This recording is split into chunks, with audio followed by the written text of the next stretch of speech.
Dans la page, il peut faire lecture. Hein? Oui, Matthieu 4, oui. À partir du premier verset, oui. À partir du premier verset. Matthieu 4, à partir... Je lis au nom de Jésus. Alors Jésus fut emmené par l'Esprit dans le désert pour être tenté par le diable. Après avoir jeûné 40 jours et 40 nuits, finalement il eut faim. Et le tentateur s'étant approché, lui dit, « Si tu es le Fils de Dieu, ordonne que ces pierres deviennent des pains. » Mais Jésus répondit et dit, « Il est écrit, l'homme ne vivra pas de pain seulement, mais de toute parole qui sort de la bouche de Dieu. » Alors le diable le transporta dans la sainte ville et le mit sur le haut du temple. Et il lui dit, « Si tu es le Fils de Dieu, jette-toi en bas, car il est écrit, il ordonnera à ses anges de te porter sur leurs mains, de peur que ton pied ne heurte contre une pierre. » Jésus lui dit, il est aussi écrit, tu ne tenteras pas le Seigneur ton Dieu. Le diable le transporta encore sur une forte haute montagne et il lui montra tous les royaumes du monde et leur gloire. Et il lui dit, je te donnerai toutes ces choses si tu te prosternes et m'adores. Mais Jésus lui dit, retire-toi Satan, car il est écrit, tu adoreras le Seigneur ton Dieu et tu le serviras lui seul. Alors le diable le laissa, et voici les anges s'approchaient et le servirent. Gloire à Dieu. Voilà, donc ici nous avons la vie du Seigneur, hein, et Jésus est, n'est-ce pas, il nous est donné comme étant le... Il y a plusieurs modèles dans la Bible. Malheureusement, ce n'est pas des modèles parfaits, hein, comme Abraham, c'était un modèle de foi, mais nous voyons que dans son parcours avec Dieu, il a commis des erreurs, hein, notamment Dieu lui avait fait une promesse, n'est-ce pas, de lui donner une progéniture, un fils qui sortirait de ses entrailles. Et à un moment donné de sa vie, il a été influencé par le conseil de sa femme qui lui a dit, non mais tu vois, tu es en train d'avancer en âge, tu as pris de l'âge, prends ma servante. Et Abraham, au lieu d'écouter la parole de Dieu, au lieu de rester ferme sur ce qu'il avait reçu de la part du Seigneur, il a écouté plutôt la voix de sa femme et ça a donné ce que nous voyons aujourd'hui, voilà, donc en Palestine malheureusement. Donc, et Jésus ici va être transporté au désert. Et l'Écriture nous dit qu'il eut faim. Et c'est là où Satan, dans un moment de faiblesse, de besoin, le diable va s'approcher de lui, chers frères et sœurs. Et à 3 reprises. Donc, il va être tenté dans sa tripartie. Son corps, son âme, son esprit, le corps. Donc, le pain. Le diable lui proposera le pain. Son âme, l'âme, c'est le désir, c'est la volonté. Le diable lui dira, ben, jette-toi, et il est écrit, les anges te porteront afin que ton pied ne heurte contre une pierre. Il sera transporté sur une haute montagne et le diable lui montrera la gloire du monde et ses richesses en lui disant que si tu te prosternes et tu m'adores, là c'est son esprit en fait. Il était tantôt aussi dans son esprit, si ces choses m'ont été données, je les donne à qui je veux. Si tu te prosternes devant moi et tu m'adores, je te les donne. Donc, et nous voyons que la tentation, en fait, c'est une réalité. Nous sommes enfants de Dieu et à un moment donné de notre vie, nous serons confrontés, chers frères et sœurs, à la tentation parce que Satan, au moment où je suis en train de vous parler, il n'est pas en train de brûler dans le lac de feu, comme certaines personnes veulent nous le faire croire. L'Écriture nous dit qu'il fait la guerre aux saints. Il rôde comme un lion, rugissant, cherchant qui dévorer. Il rôde, c'est-à-dire il tourne autour de nous pour voir s'il y a une faille, s'il y a une possibilité pour lui de rentrer dans notre vie. Il fait la guerre, Satan. Satan, il fait la guerre aux saints, il fait la guerre à l'église de Jésus. Mais chers frères et sœurs, puisque Jésus lui-même a souffert et il a été tenté et il n'a pas cédé, chers frères et sœurs.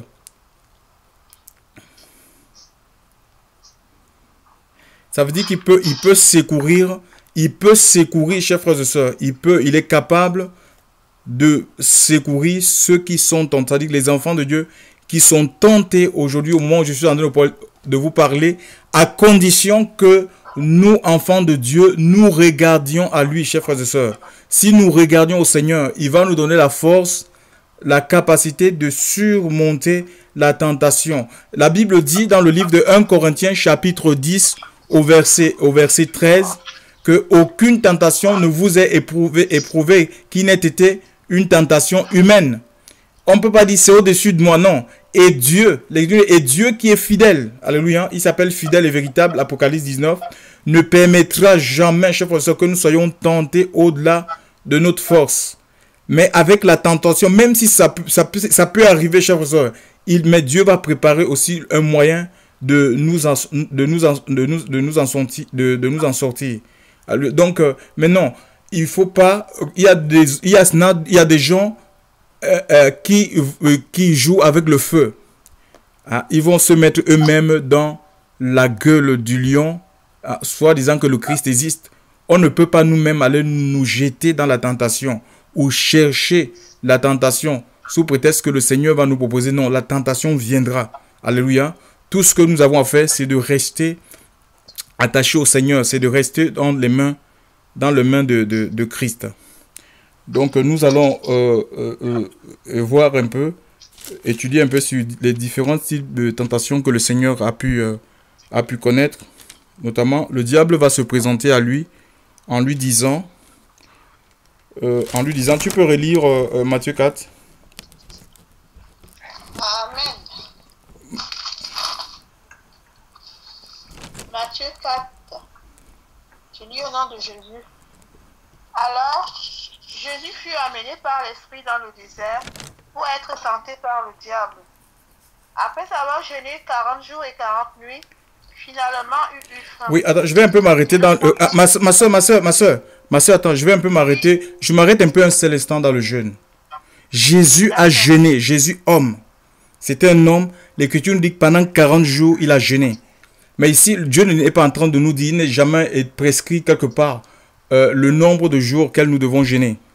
Il y a des gens comme Esther qui ont décrété 3 jours de jeûne parce qu'il y a quelque chose de très lourd qui pesait sur la nation juive en Babylone, chers frères et sœurs.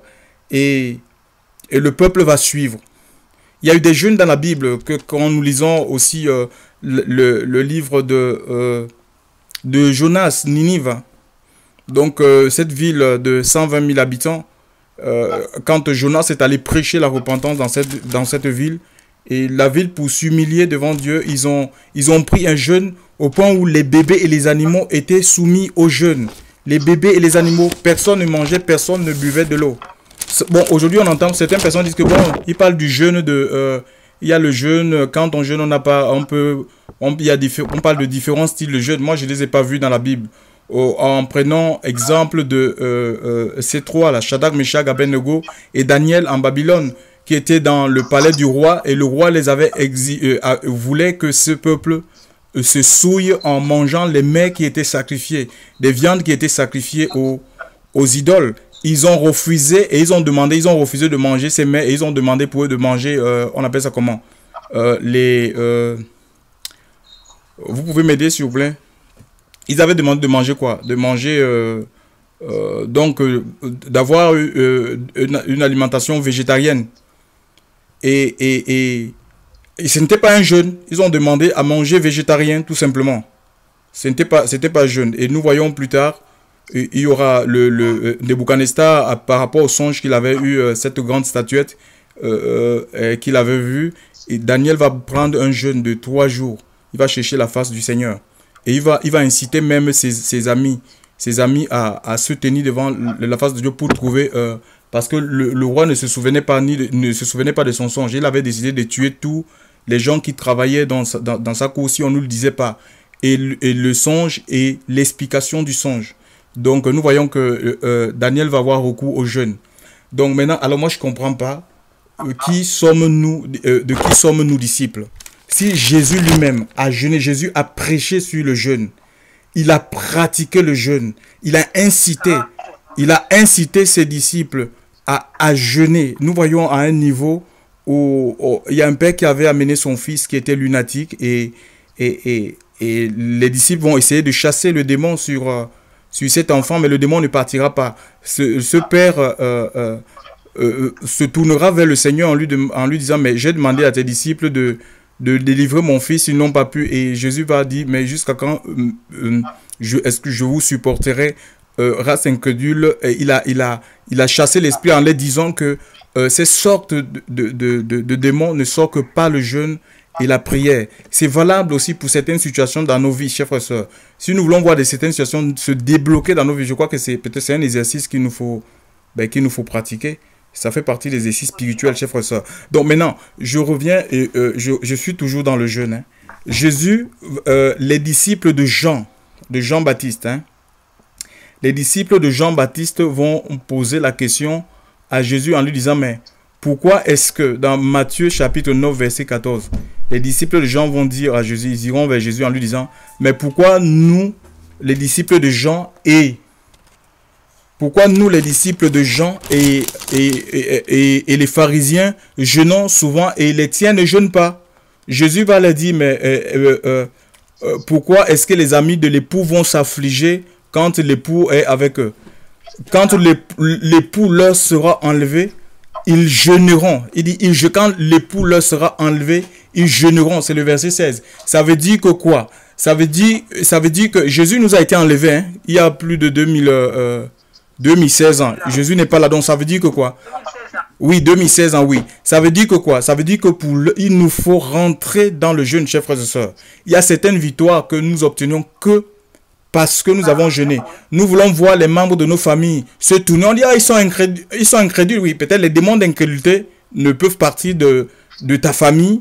Chers frères et sœurs, peut-être il y a des déblocages qui doivent se faire dans ta vie parce que tu vas rentrer dans une vie tu vas pratiquer le jeûne. Le Seigneur ne demande pas de jeûner 40 jours. Alléluia. On peut commencer avec un jour, 2 jours. Et si l'Esprit de Dieu vraiment gagne notre vie, parce que nous voyons aussi avec les apôtres, dans Actes chapitre 13.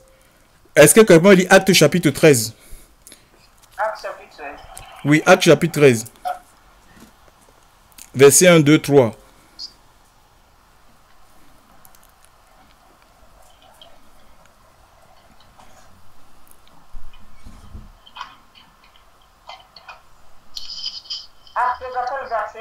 Verset 1, 2, 3. Acte 13, verset 1, 2, 3. Père, j'ai mis la parole au nom de Jésus. Or, il y avait dans l'église qui était à Antioche des prophètes et des docteurs. Barnabas, Siméon, appelé Niger, Lucius et Cyrénien, Manaën, qui avait été élevé avec Hérode, Acte. Ma soeur, acte des apôtres 13. Hein. Acte 13. Oui, verset 1, oui. Oui. Et tandis qu'il servait le Seigneur et jeûnait. Ah, voilà. Ma soeur, attends, oui. Oui. Voilà. Et l'Écriture dit que pendant qu'il servait le Seigneur et il jeûnait, ce sont les disciples. Hein. Ils jeûnaient.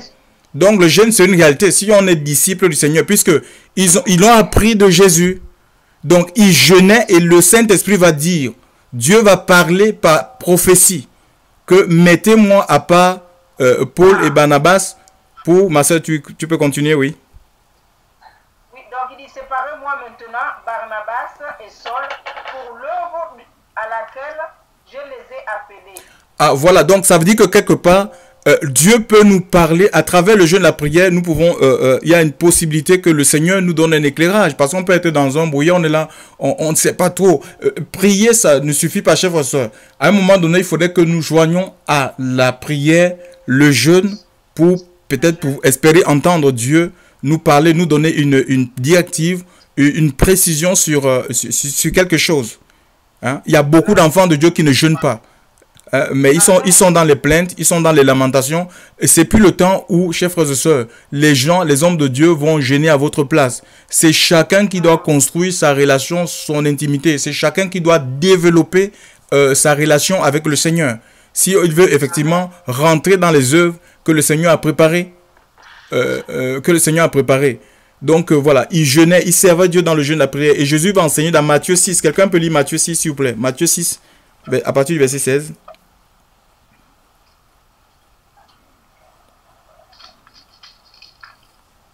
Matthieu 6, 16. Et quand vous jeûnez, ah voilà, il dit... pas un air triste. Ah voilà, il dit, et quand vous jeûnez, donc ça, Matthieu, attends, ça dit que ce sont des recommandations concernant le jeûne. Non, je ne sais pas n'importe comment. Non, il dit, quand vous jeûnez, ne prenez pas quoi? Un air triste. Oui, oui, comme les musulmans quand ils font leur ramadan. Tout le monde sait que c'est le ramadan. Non, oui, oui. Car ils se rendent le visage tout de fait, afin de montrer aux hommes qu'ils jeûnent. Je vous le dis en vérité, ils reçoivent leur récompense. Et oui, en fait, la récompense, c'est quoi? Ici, la récompense, c'est quoi? Ces gens-là qui montrent toujours que, ben voilà, ils sont dans le jeûne, ils sont tout défaits. Oh là là, vous êtes dans le jeûne. Ah, c'est bien. C'est ça, c'est la récompense, c'est quand les gens disent les apôtres, ça c'est bien ça. Vous avez jeûné, vous jeûnez, c'est bien. Mais c'est pas ça qu'on a besoin. On veut voir l'action de Dieu dans notre vie, à travers le jeûne qu'on prend. Oui, ma soeur, vas-y. Voilà, verset 17, il dit, mais toi, quand tu jeûnes,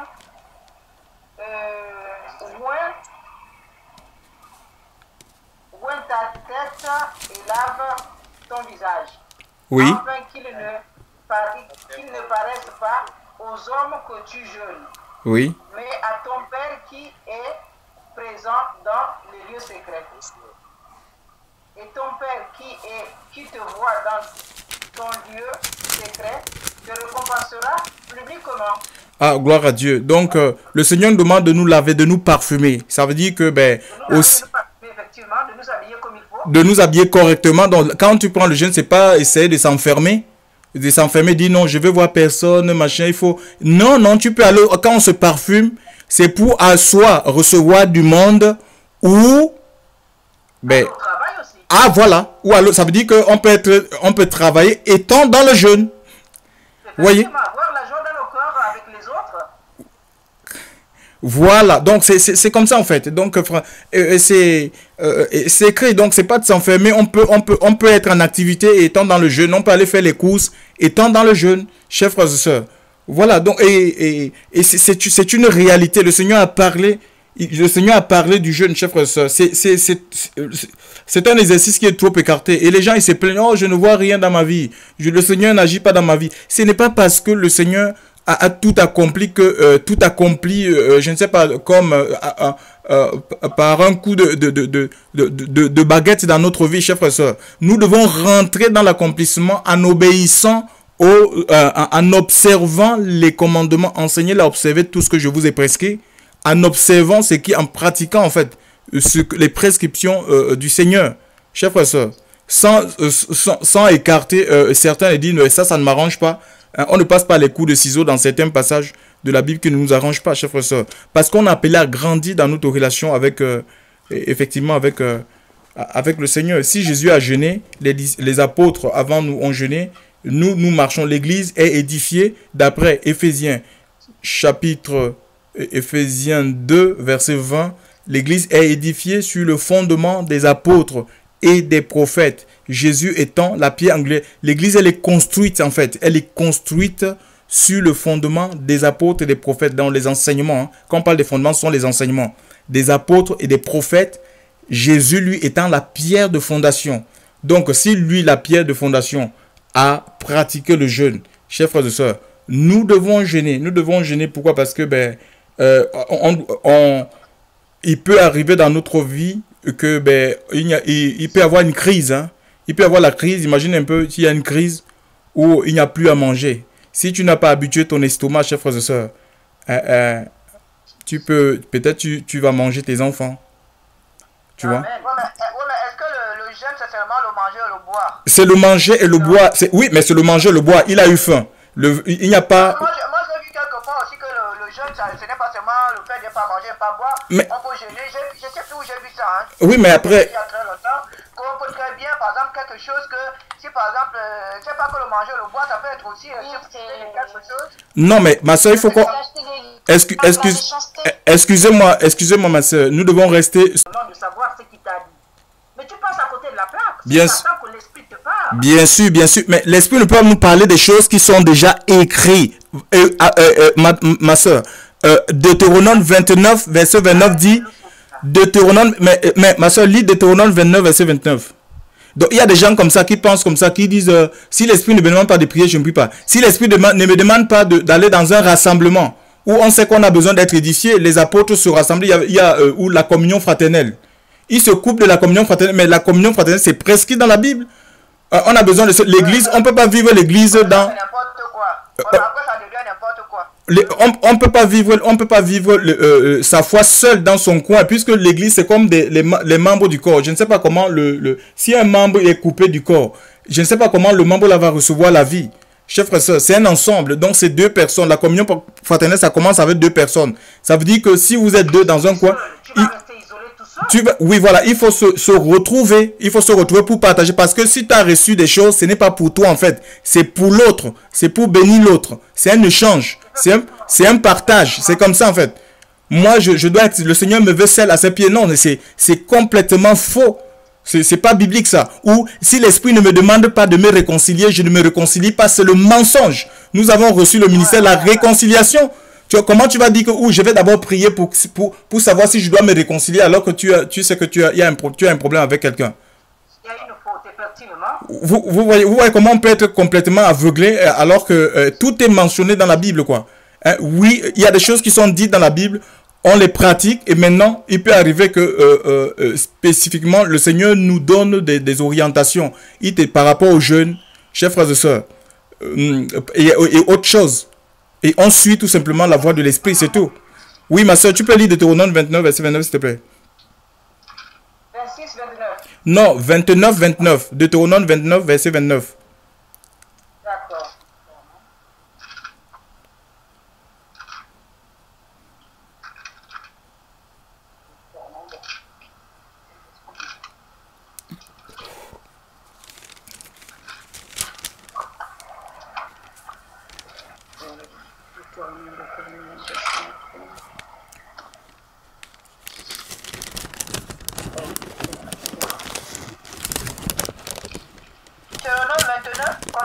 Verset 29, oui, verset 29.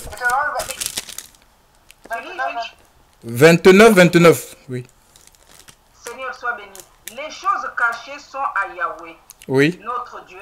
Les choses révélées sont à nous et nous, à nos fils, à jamais, afin que nous pratiquons toutes les paroles de la loi. Oui, en fait, ce qui est révélé, c'est ce qui est rendu manifeste, c'est visible. Par exemple, la Bible est révélée, en fait. C'est la parole révélée. C'est écrit, c'est pour qu'on pratique. Maintenant, il y a des choses qui sont cachées, qui ne sont pas de notre domaine. Et Dieu, et c'est l'Esprit de Dieu qui va nous révéler ces choses. Alléluia, oui, qui va nous révéler ces choses, quoi. Donc, il peut nous donner des orientations, des directives. Mais on n'attend pas recevoir des révélations de l'Esprit, alors qu'il y a des choses qui sont écrites, qui sont déjà révélées, pour qu'on puisse les pratiquer. Oui, voilà. On pratique, on vit déjà dans la pratique de ce que nous avons. Et puis, s'il y a des choses que le Seigneur veut nous révéler par la suite, ben, il le fait. C'est lui qui le fait, en fait, quoi. Mais on n'attend pas de dire si Dieu ne me dit pas de prier, je ne prie pas. Si Dieu ne me demande pas de me réconcilier, je ne me réconcilie pas. Si Dieu ne me demande pas de témoigner, je ne témoigne pas. Si Dieu ne me demande pas, si Dieu ne me... Mais pourtant, tout est dit dans la Bible. Regardez la vie de Christ. Hein. Ça veut dire que si on lit la Bible, on ne comprend pas, quoi. Donc ça veut dire que alors que tout y est dedans, si on parle comme ça, donc ça veut dire que soit on ne comprend rien, soit on ne veut pas comprendre, soit on ne veut pas obéir à la parole, et après ça devient la chair. Eh bien oui, donc... Dieu ne veut pas de pardonner, si Dieu ne veut pas de me réconcilier, après ça c'est la chair. Hein. Oui, c'est la chair, oui, voilà, c'est la chair. Donc, parce que la Bible elle est claire. Hein. Donc voilà, maintenant je reviens donc sur la tentation. Donc la première c'est celle-ci. Le diable va s'approcher du Seigneur Jésus-Christ et va lui dire dans le verset 3, et le tentant s'étant approché de lui, il dit, si tu es fils de Dieu, ordonne que ces pierres deviennent des pains. Mais Jésus répondit et il dit, il est écrit, l'homme ne vivra pas de pain seulement, mais de toute parole qui sort de la bouche de Dieu. Donc il va être tenté dans son corps. Il aura faim et Satan va se présenter. Et je tiens à vous dire, mes sœurs, c'est quand vous serez dans un moment de faiblesse. La famine, le désert, c'est aussi la solitude. Tu es seul, le diable va envoyer un homme peut-être pour te faire tomber. Pour la chair, oui. Donc, parce que c'est que tu es dans un moment de faiblesse, quoi. Et si peut-être tu peux être sans travail, ben, il y a des gens qui vont venir avec en te faisant des propositions de travail, des travaux bizarres, hein, des travaux bizarres, peut-être, bon, elle vient travailler dans un bar à Champagne, tu vas te faire plus d'argent, des choses comme ça. Tu vois, et il faut rester, il faut être à l'écoute du Seigneur. Et ici, nous voyons que Jésus va repousser le diable avec quoi? Avec la parole. Il va dire, l'homme ne vivra pas. Il n'a pas fait un acte de puissance. Il n'a pas démontré un miracle pour prouver sa filiation. Il dit, si tu es le Fils de Dieu. Mais Satan savait que Jésus est le Fils de Dieu, chers frères et sœurs. Pourquoi je le dis? Parce que la Bible le dit. Satan savait que Jésus est le Fils de Dieu. Est-ce que quelqu'un peut ouvrir acte il voulait s'aimer en fait. Quand il dit ça, il voulait s'aimer le doute. Il voulait s'aimer le doute dans le cœur du Seigneur. Quelqu'un peut lire Marc chapitre Marc 5 verset 13.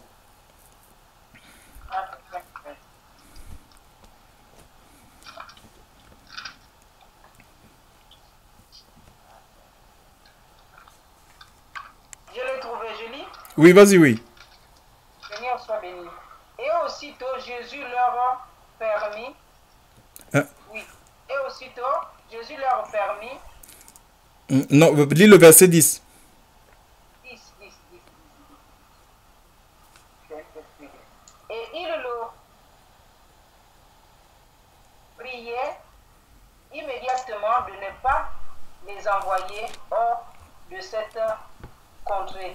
Mais c'est plus haut, plus haut. À partir du verset 8. Qu'est-ce que ça dit? Pardon, oui.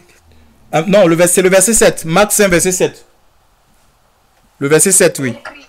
Oui. Voilà. Et criait d'une voix forte, il dit, qu'y a-t-il entre toi et moi, Jésus, Fils de Dieu? Ah, voilà. Donc, regardez. Donc, ça, c'est les démons, en fait. Hein, qui dit, mais qu'y a-t-il entre toi et moi, Fils de Dieu? Et ici, le diable, dans Marc, il dit, si tu es Fils de Dieu, mais il sait qu'il est Fils. Pour comment, dans Marc 5, il dit, qu'y a-t-il entre toi et moi, Fils de Dieu? Et là, il dit, si tu es Fils de Dieu. Donc, il veut s'aimer le doute. Parce qu'il le savait. Il le savait. Voilà. Donc, le diable savait que... Ben, il y a des gens qui pensent que le diable ne sait rien. Il savait qu'il était fils de Dieu. Et là, il lui dit, si tu es fils de Dieu. Donc, il veut s'aimer le doute. Il veut le jeter dans la... Est-ce que tu es vraiment fils de Dieu? Et si tu es fils de Dieu, change ses pierres en pain. Et nous ne voyons pas Jésus en train pour dire, ben, Satan, ben, je vais donc te montrer que moi, je suis le fils de Dieu. Je viens du ciel. Et il ne l'a pas fait. Il n'a pas transformé les pierres ses pieds en pain pour démontrer sa filiation, son identité spirituelle. Chers frères, vous allez rencontrer des gens qui vont vous dire, ben, vous dites que vous êtes des enfants de Dieu, ben, dites allons-y, il vous fait des miracles. Non, allons dans la morgue, ressusciter les morts. Ça ne se passe pas comme ça. On n'a pas besoin de faire des miracles, une démonstration quelconque pour démontrer que nous sommes enfants de Dieu. D'accord? Et la Bible dit, je ne sais pas si on peut le lire, Romains, que quelqu'un ouvre Romains chapitre 8, ça sera le verset... C'est intéressant ce que tu viens de dire parce que, tu sais, des fois quand je parle du Seigneur à certaines personnes qui disent, ben, tiens, elle nous parle de que Dieu fait ci, Dieu fait ça, ben, elle n'a qu'à accoucher d'abord. Moi, c'est ce que je subis.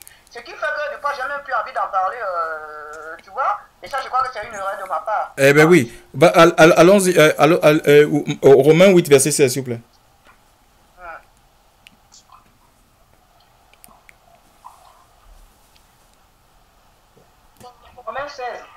Romains 8, verset 16, oui.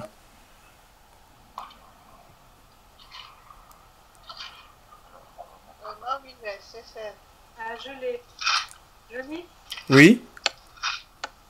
À Romains 8, verset 16.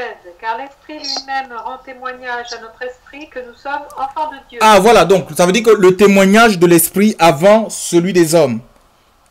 Les hommes peuvent vous condamner. Ils peuvent vous dire, non, tu n'es pas au Seigneur. Mais est-ce qu'ils connaissent le cœur? Il n'y a que Dieu qui connaît le cœur. Les hommes peuvent se tromper, peuvent avoir une analyse qui est complètement fausse sur vous. Ils peuvent vous juger par rapport à l'apparence. Ah, il s'habille comme ça. Est-ce qu'elle est vraiment enfant de Dieu? Ils ne savent pas ce qu'il y a dans le cœur. Alléluia. C'est l'Esprit de Dieu. C'est l'Esprit de Dieu qui rend témoignage à notre esprit que nous sommes enfants de Dieu. C'est même pas les miracles ou les dons. Parce qu'on peut opérer des dons hein, et même le fait de manifester la puissance.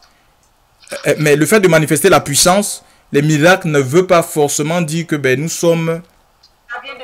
Nous sommes du Seigneur ou que ces choses-là viennent de Dieu. Parce que le diable aussi, chers frères et sœurs, il faut le savoir, le diable aussi peut faire des miracles. Les sorciers font des miracles.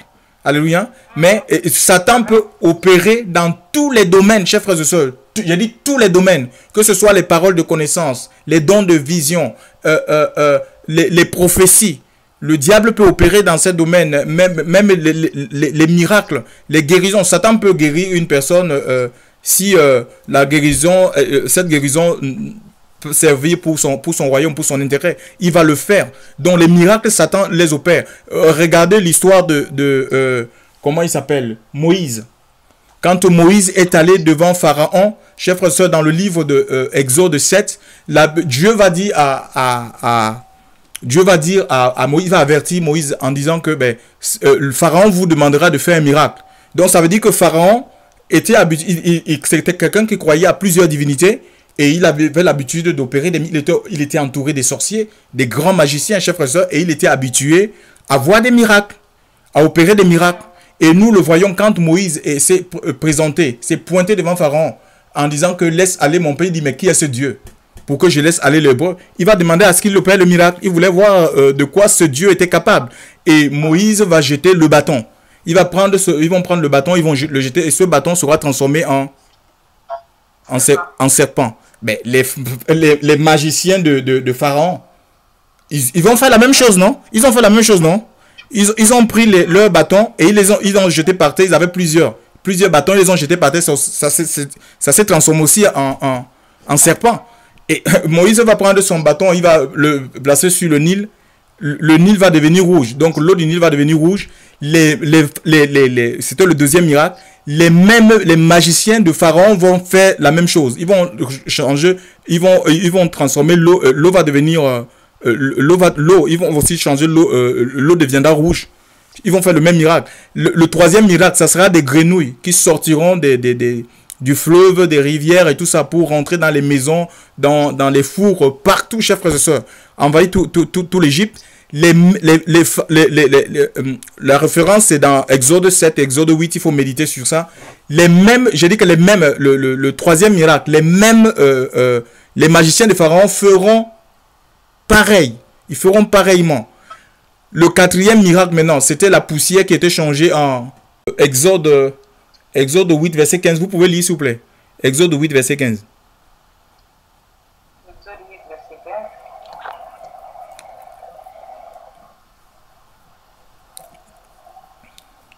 Alors les magiciens dirent à Pharaon, c'est ici le roi de Dieu. Oui, parce qu'ils vont essayer. Le corps du Pharaon s'endurcit et il les écarta. Il ne les écouta point. Oui, voilà, donc ça... Oui, voilà, donc sur le quatrième miracle, ils n'ont pas pu le faire. Pour dire que en fait, il y a des choses que le diable est capable de faire et à un moment donné, Dieu ne va plus permettre, en fait, quoi. Donc, il est limité dans son action, en fait. Mais ça ne veut pas dire qu'il ne peut pas opérer. Il peut opérer dans tous les domaines, mais il est limité, en fait. Il est limité. Il y a des choses que Dieu ne permettra pas qu'il le fasse. Donc ici, si les gens vous disent que vous êtes enfant de Dieu, faites tel miracle, non, c'est pas ça en fait. C'est pas ça, c'est l'Esprit de Dieu. On a besoin du témoignage de l'Esprit. C'est l'Esprit de Dieu qui rend témoignage à notre esprit que nous sommes enfants de Dieu. Et le Seigneur n'a jamais dit que c'est au miracle, n'a jamais dit que c'est au miracle que vous connaîtrez les véritables serviteurs de Dieu ou les véritables enfants de Dieu. Dans le livre de Matthieu chapitre 7, le verset 15, il leur dira que c'est au fruit. Alléluia. C'est au fruit que vous les reconnaîtrez. Un arbre charnel ne peut produire que des fruits charnels. Alléluia. Et un arbre spirituel ne produira que des fruits spirituels. Et les fruits, on les a. Galates chapitre 5, verset 22, c'est le fruit de l'esprit. Si on a l'esprit de Dieu en nous, ben, nous allons avoir la paix, la joie, la maîtrise de soi, l'amour, la fidélité. Chers frères et sœurs, c'est l'amour des commandements du Seigneur. Par contre, Satan peut tout faire, mais il ne peut pas produire la sainteté de Dieu, il ne peut pas produire l'amour, parce qu'il a la haine. Chers frères et sœurs, Satan ne peut pas produire la vérité parce que c'est le père de mensonge. Donc, les gens qui travaillent avec l'esprit du malin, même s'ils manifestent, ils peuvent avoir une apparence de lumière, parce que le diable se déguise en ange de lumière. Ils peuvent utiliser la Bible. Hein. Nous voyons la deuxième tentation. Le diable va... Qu'est-ce que Satan va lui dire? Donc, la première, donc le Seigneur dira... il dira au diable, change tes pieds en pain, il dira, bon voilà, l'homme ne vivra pas de pain seulement, mais de toute parole qui sort de la bouche de Dieu. Donc, attends, avant de passer à la deuxième tentation, je voulais aussi dire, si on peut lire un passage dans Deutéronome verset 8 à 3. Quelqu'un peut lire Deutéronome verset 8, verset 8. Deutéronome 8, verset 3.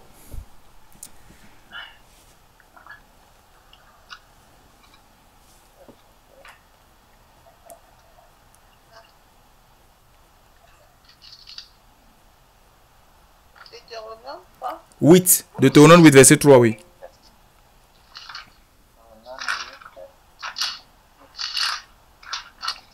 Verset 3.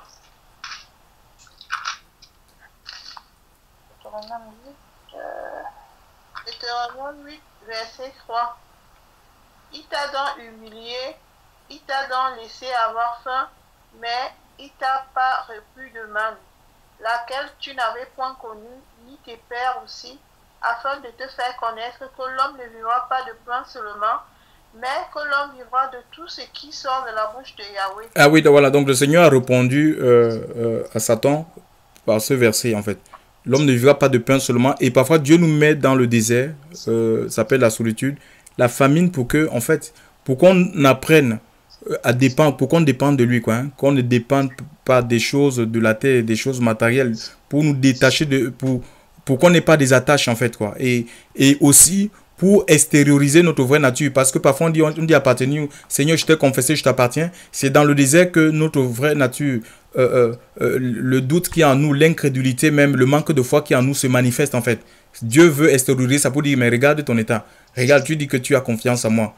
Regarde à quel niveau, parce qu'en fait, nous devons grandir. Le niveau de confiance en Dieu doit augmenter. On va de progrès en progrès, chers frères et sœurs, de transformation en transformation, d'élévation en élévation, en fait. Donc, Dieu permettra les déserts dans notre vie et tout le monde va passer par là, chers frères et sœurs. Ce sont les étapes de croissance dans notre marche avec Dieu.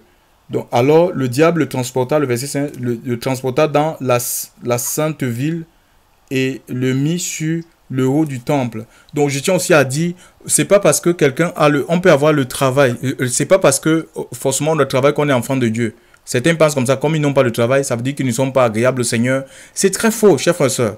L'apôtre Paul dit, j'ai appris à vivre dans la disette, j'ai aussi appris à vivre dans l'abondance. Dans le mais dans la foi, en fait, le Seigneur veut créer cet équilibre-là. Il ne veut pas que même le matériel peut nous détacher du Seigneur. Hein. Le matériel, l'abondance, ça peut nous amener, même on n'a plus de vie de prière. Chers frères et sœurs, hein, vraiment, le Seigneur veut qu'on soit tout à lui, même si on a des choses, les choses de ce monde, mais que ces choses ne puissent pas affecter notre relation, la communion que nous devons avoir quotidiennement avec lui. Donc ça n'a rien à voir que les bénédictions, que tu aies des bénédictions, pas bénédictions. D'abord, les gens qui sont les plus riches dans le monde, c'est les satanistes, c'est pas les enfants de Dieu. Dans cet évangile, on dit que c'est ceux qui sont riches qui sont enfants de Dieu, c'est très faux. Jean-Baptiste a vécu au désert, dans le dénuement total, il n'avait même pas de maison. Jésus lui-même n'en avait pas, il dit les renards ont des tanières et les oiseaux ils ont des nids, le Fils de l'homme n'a pas où reposer sa tête, chers frères et sœurs. Alléluia. Donc on ne peut pas vraiment, c'est la plus grande richesse, c'est la richesse spirituelle. Et quand l'Esprit de Dieu grandit en nous, ben, je vous assure, même les choses de ce monde pâlissent à nos yeux. Ça ne nous dit plus rien du tout, chers frères et sœurs. Hein? Que l'on vive, que l'on meure, on sait qu'on appartient au Seigneur. Qu'on arrive à construire quelque chose ici, sur la terre, ou qu'on n'arrive pas, ce n'est pas un souci pour nous. Ce qui est important, c'est que ben, voilà, nous sommes attachés à Dieu et que ben, voilà, nous allons vivre dans la présence de Dieu. La présence de Dieu, c'est la plus belle des richesses, chers frères et sœurs. L'Esprit de Dieu, laissons l'Esprit de Dieu grandir en nous. Alléluia. Hein? Laissons le Seigneur grandir en nous, chers frères et sœurs. C'est glorieux. Et ici, donc, maintenant, je reviens sur cette Le verset 5. Alors le diable le transporta dans la sainte ville et le mit sur le haut du temple et il lui dit, si tu es fils de Dieu, jette-toi en bas, car il est écrit, il ordonnera à ses anges de te porter sur leurs mains, de peur que ton pied ne heurte contre une pierre. Vous voyez un peu? Donc le diable lui dit que jette-toi, jette-toi, jette-toi du haut, et car c'est écrit que les anges vont te porter pour que ton pied ne heurte contre une pierre. C'est qui est une vérité. Mais que, Un vrai chrétien, non? Un faux chrétien, oui. oui, un faux chrétien, quelqu'un qui est dans le péché, hein, donc pour le laisser dans le péché, donc il peut, Satan peut opérer, Satan peut, Qui a l'esprit de Dieu, qui vit oui. dans la crainte de Dieu, ça ne peut pas arriver. Il Ben, aura le discernement. ben oui, il aura le discernement. Donc je vais revenir sur ça. Donc ici, regardez donc Jésus. Donc le diable va, en fait, Satan il connaît la parole.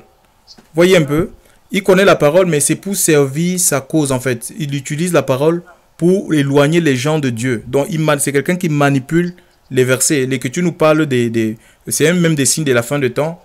Quand nous lisons Matthieu 24, hein, c'est les apôtres qui vont dire à Jésus, mais quels sont les signes de ton avènement et tout, en quoi nous allons reconnaître que ton retour est proche. Il va les parler des faux prophètes, une prolifération des faux prophètes. C'est des gens qui parlent, qui ont un autre évangile, mais tout en utilisant la Bible. Chef, ce n'est pas un évangile qui approche les gens de Dieu, c'est un évangile qui attache les gens à la terre. Alléluia. L'évangile de prospérité, des pensées positives, la pensée positive. Des choses comme ça. C'est pas parce que tu vas penser positif que les choses négatives ne vont pas t'arriver. La Bible dit que le malin atteint souvent le juste, mais le Seigneur l'en délivre. Chers frères et sœurs. Alléluia. Donc il y a des situations, on peut être chrétien et passer par des situations de souffrance, de détresse, mais nous savons que le Seigneur, nous avons une source de consolation auprès de notre Dieu. Chers frères, sur cet évangile, on dit qu'il n'y aura plus de malheur là. Il n'y aura plus de malheur. Oui, il n'y aura plus de malheur quand le Seigneur viendra. Il va essuyer toute l'âme, quand on va rentrer dans son royaume. Mais sur la terre, chers frères et sœurs, on va connaître la persécution, on va connaître des tribulations, chers frères et sœurs. On va connaître des situations difficiles, des injustices. Alléluia. Mais nous devons garder courage parce que le Seigneur a vaincu ces choses. Être tout simplement attaché à lui, il va nous donner la force de tenir jusqu'à son avènement. Donc Satan, il connaît les Écritures. Donc il suscite même des gens, chers frères et sœurs, qui l'inspirent, chers frères et sœurs, avec des messages pour tout simplement éloigner les gens de Dieu, éloigner les gens de... Et les gens croient servir le Seigneur. Alléluia. Et c'est pourquoi il va dire que c'est aux fruits que vous les reconnaîtrez. Alléluia. Parce que Satan ne peut pas produire la sainteté. Il ne peut pas produire l'amour. Chers frères et sœurs, là où il y a l'esprit du malin, là où le malin règne, il y a des inégalités. Vous n'avez qu'à voir la configuration des églises qui se disent être églises chrétiennes. Vous allez trouver, il y a des trônes. Le pasteur est assis sur un trône, un grand trône. Chers frères et sœurs, il y a des trônes dans des bâtiments, ce qu'on appelle des bâtiments d'église. Il y a des inégalités. Il y a des places où on te dit que ça sont les membres ressources, VIP. Des places VIP, des places réservées. Je ne sais pas là où ils ont... Est-ce qu'ils ont lu le passage de Jacques 2, hein? Le favoritisme. Dans les églises, il y a ce qu'on appelle, il y a le commerce, là où il y a là où le diable agit, chers frères et sœurs. Il y a le commerce derrière. Hein? On peut lire acte 16. Hein?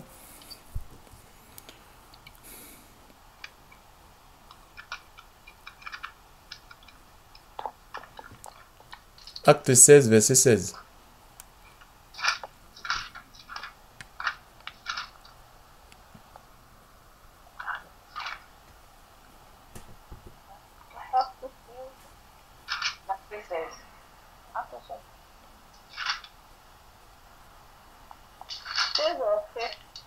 Verset 16. Je lis au nom de Jésus. Or, il arriva que comme nous allions à la prière, une servante qui avait un esprit de python et qui en devinant apportait un grand profit à ses maîtres, nous racontera. Et elle s'est mise à nous suivre, Paul et nous, en criant et disant, ces hommes sont les serviteurs de Dieu très haut. Oui. Elle fit cela pendant plusieurs jours. Mais Paul, fatigué, se retourna et dit à l'esprit, je t'ordonne au nom de Jésus-Christ de sortir de cette fille. Ah, voilà, et regardez un peu. Oui, regardez un peu. Une femme, ils allaient dans un lieu de prière et c'était une dame qui savait peut-être qu'elle avait Elle avait tout le monde peut-être, donc ceux qui manquaient le discernement, ils savaient que non, quelle femme, quelle prophétesse, quelle femme avec des paroles de connaissance. Tu vois, et l'Écriture nous dit qu'elle prophétisait, cette femme. Donc, et les gens, ils croyaient dans ses prophéties au point où elle procurait de l'argent à ses maîtres. Elle avait des maîtres. Donc, par exemple, c'était des prophéties moyennant finance. Donc, les gens, ils donnaient de l'argent pour recevoir des prophéties. Et quand elle verra l'apôtre Paul et Silas, hein, donc dans cette vie, elle va se mettre à prophétiser sur eux. C'était le python, ce n'était pas l'Esprit de Dieu qui prophétisait que Paul et Silas, c'était des serviteurs de Dieu. Ils annoncent, et ce n'était pas le... Est-ce que c'était le mensonge? Non. C'était le mensonge? Non. Voilà, c'était la vérité, mais c'était tout simplement dans le but de détourner l'attention de ces apôtres. Mais comme l'apôtre Paul, c'était un homme avisé, parce qu'en fait, la prophétie n'est pas là pour élever un ministère. La prophétie n'a pas été donnée pour élever un nom, un ministère, des hommes. La prophétie est donnée pour édifier, pour élever Jésus. Ça élève Jésus, ça n'élève pas les hommes, ça n'élève pas les ministères, chers frères et sœurs. Voyez? Donc, il était en train d'élever un homme, d'élever un homme, mais ce n'est pas l'homme qui est allé à la croix. C'est Jésus qui a donné sa vie sur le bois de la croix. Et l'Esprit de Dieu et glorifie Jésus. C'est écrit, il me glorifiera. Parlant de l'Esprit quand nous lisons Jean 5. L'Esprit n'est pas là pour glorifier un homme. Donc, il faut vraiment faire attention. Hein. Et voilà, donc, et l'apôtre, ils vont chasser ce démon pour dire comme quoi, ben, il y a des prophéties qui ne sont pas oui, dont la source, ce n'est pas l'Esprit de Dieu. Hein. Et dans la vie de ces personnes, souvent, souvent ils sont alcooliques. Hein. On a connu comme ça, ils sont alcooliques, ils vivent vraiment ils vivent dans le péché de Dieu. Hein. Il y a des prophéties qui sont du Seigneur, voilà. Donc, parce qu'on a besoin, il y a des miracles qui sont du Seigneur, parce que le Seigneur aussi, il faut que Dieu confirme sa présence. Effectivement, la parole, quand elle est prêchée avec la puissance de l'Esprit, donc il faut que les miracles s'accomplissent en fait. Il faut des miracles, il faut des guérisons, parce que Dieu n'a pas changé. Hein? Mais ce n'est pas le seul critère. Après, il y a le fruit, il y a la vie de la personne.